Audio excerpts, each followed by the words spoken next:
Ja, i dag der er det den 31.7.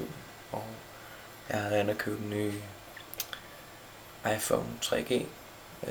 Jeg har stået ventetid til den en måneds tid, så jeg har fået den til 1600 kroner.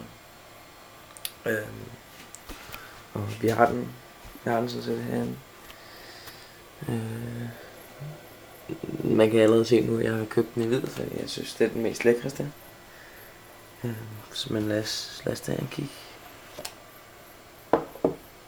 på den, der har den.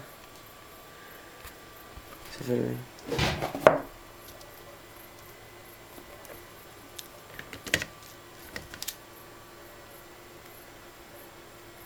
...16 gigabyte.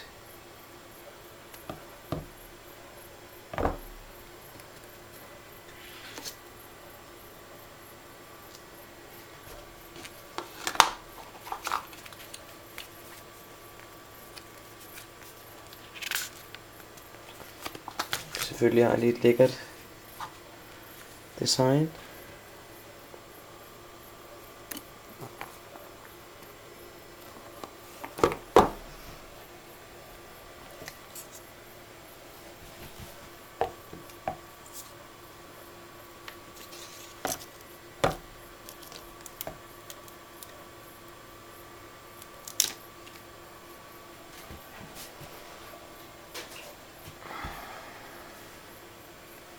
Jeg har snydt lidt i forvejen, så jeg har faktisk åbnet den. Den fungerer ret godt. Ja, nu skal de plukke den til iTunes, men nice.